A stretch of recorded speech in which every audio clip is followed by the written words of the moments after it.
Kumusta mga Kanoysi? Welcome back sa ating YouTube channel, Pilipinoysi. So, ngayong araw, another update naman tayo about WPS nating mahal, ano? So, ang video ito ay mula na naman kay Melbs Castle. So, meron itong pamagat na iyak China, pinaka nakakatakot na pagbabanta. Lubayan nyo ang allied ng US or I'll destroy you. Napa-English na si Melbs Castle dito, ah. So, mga Kanoysi, bago natin simulan Melbs Castle, supportahan nyo yan. Tapos syempre, kung trip nyo ng mga ganitong reaction video, may kasama kayo manood. Huwag nyo na rin kalimutang suportahan yung YouTube channel natin, Pilipinoysi. So mga Kanoysi, hindi na natin ito patatagalin pa. Simulan na natin, baka agawin pa ng China. Again, napapagat ng videong ito, iyak China, pinaka nakakatakot na pagbabanta. Lubayan nyo ang allied ng US or I'll destroy you. So, ano kaya ito, men? So, again, Melbs Castle, Pilipinoysi. Like, comment, share, subscribe. Start. Subukang kalabanin ang Amerika dahil Ulit. huwag niyong subukang kalabanin ang Amerika dahil Bakit? pagsisisihan niyo yan. Direktang Naku. pinagbantaan nga ni President Donald Trump ang buong BRICS, lalong-lalo na ang China. China kasi ang banta sa militar ng US at nagbabalak pabagsakin ang economic growth ng Amerika. Huwag niyo na daw subukan. Papatawan kayo ng Amerika ng 150% tariff sanction. Grabe. 150%. So, it means dodoblehin plus 50% pa. Diba? Kung dati 100,000 lang, ngayon I think 250%. Tama ba yung computation ko? 250% na yung sisingilin. Tama ba? Or bahala kayo dyan. Tuloy yan, katapusan na to ng China at Russia. Katapusan na to lalo ni Xi Jinping dahil umaasa to sa export. Babagsak ang Nako. ekonomiya ng Chinese government at mawawalan to ng kakayahang pondohan ang kanilang mga gera. Wala ng perang panggawa ng mga missile. Dito mas madaling mapapabagsak ng US ang China pag nangyari yan. Nako. About BRICS, you know, the BRIC states, there are like 6 of them, and they were trying to destroy our dollar. They were going to say, you know, they wanted to create a new currency. They probably wanted to use the yuan, China. They wanted to use the yuan. And Biden Grabe talaga. Simula talaga nung naupo si Trump, men. Nung nagsimula na talaga siya. Sunod-sunod eh. Yung biruin nyo, unang upo niya pa lang, mando agad siya ng airstrike doon sa Somalia. Tapos yung mga ganito, mga sanction, sobrang dami na talagang nagawa ni Trump. Men, like, kung literal talaga na the Punisher bang tawag dyan or equalizer, something like that. Grabe ka, Trump. said, well, this is a tough situation. There's not much we can do about that. We can't help that. I said, oh, we can help it. So when I came in, the first thing I said is any BRIC state that even mentions the destruction of the dollar will be charged a 150% tariff.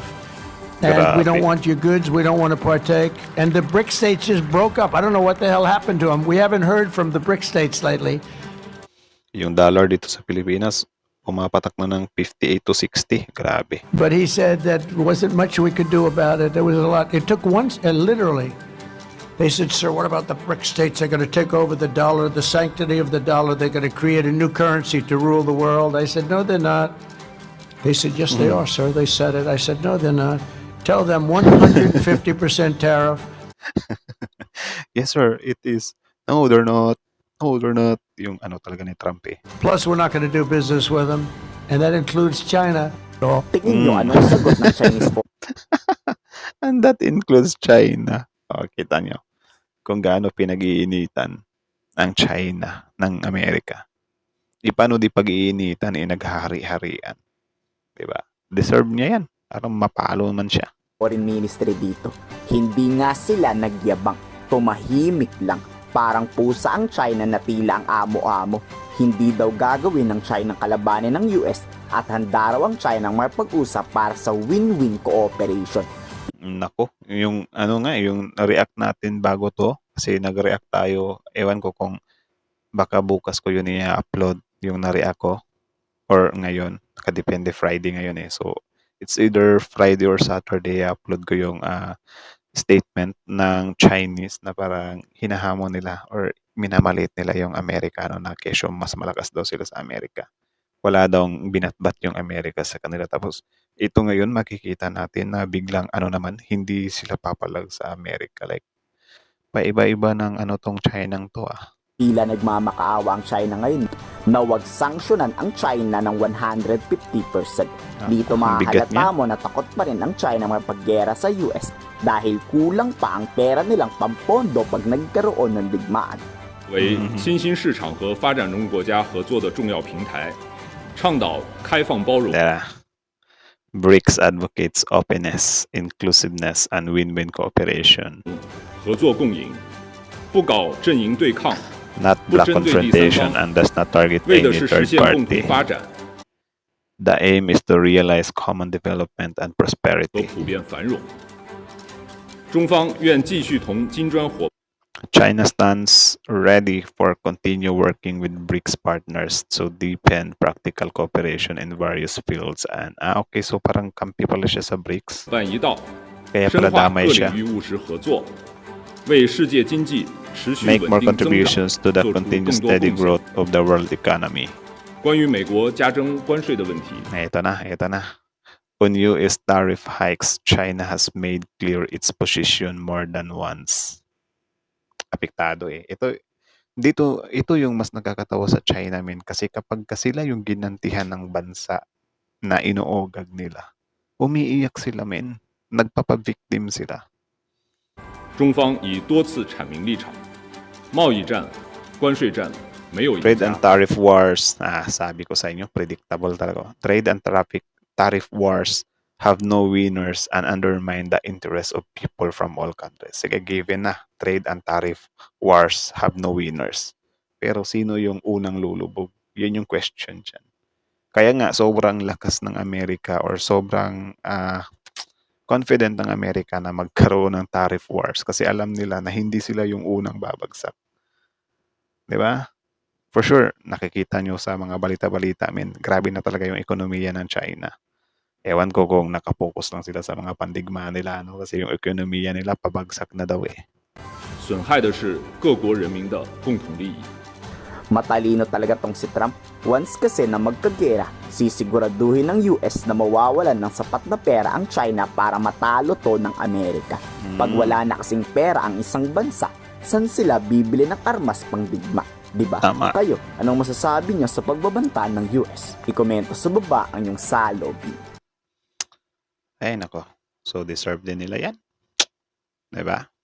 So, yun lang naman mga kanoisis. So, kayo na masasabi nyo dun. Comment down below. Tapos yun, pag-usapan natin yan sa comment section. So, again, ang video yun ay mula kay Melbs Castle. So, supportahan nyo yan. Original video link in the description box below. Tapos syempre, bago nyo iwan yung YouTube channel natin, Filipino IC. Don't forget to like, comment, share, subscribe. So, kita nyo naman yun, di ba? Na wala na talaga si Trump. Ewan ko, ito si Trump. Ano talaga, kung inis na siya sa China, wala. Actionan niya talaga, di ba? So, kita nyo yun. Papatawan niya daw ng 150%, di ba? Plus 150% ng tariff. So, kapag ganyan, yun nga, mas lalo nga silang mahihirapan, di ba? I think malulugi sila dyan eh. So, yung ganyang hakbang, kita nyo na yung China, kapag, di ba, syempre, alam naman natin na yung China talaga, sobrang gahaman talaga nila. Kaya nga marami silang bansang kalaban, di ba? And then, lahat ng mga ginagahaman nila, kapag nilalabanan sila, more on victim na naman sila. Di ba? Tapos ganito din, kita nyo yung ginawa ng Amerika, aanuhin nila ng tariff, dadagdagan nila. So ngayon, ano yung matalino kuno na hakbang ng China? Sasabihin nila ngayon na itong mga ganitong Amerika, walang nananalo dito. Trade and tariff wars, walang nananalo dito. Ganyan. So, imbis na sila yung tinakot ng Amerika, ibinalik nila yung pananakot sa Amerika. 'Di ba? Pero kung iisipin mo ng mabuti, sige, given.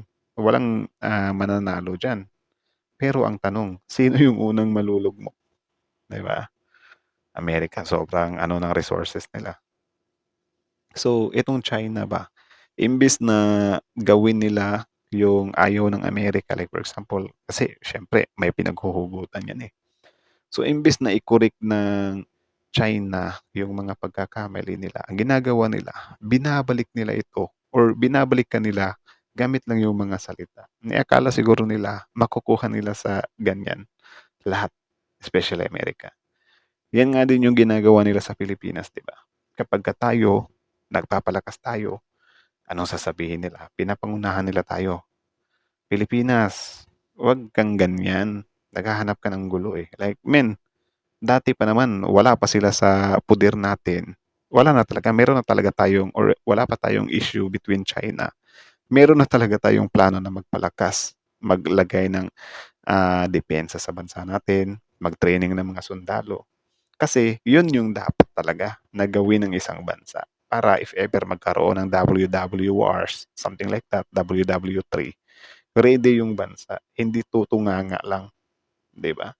Tapos ngayon itong China, biglang papasok, biglang pipigilan lahat. 'Di ba? Biglang akala nila sila yung sila yung may hawak sa Pilipinas eh.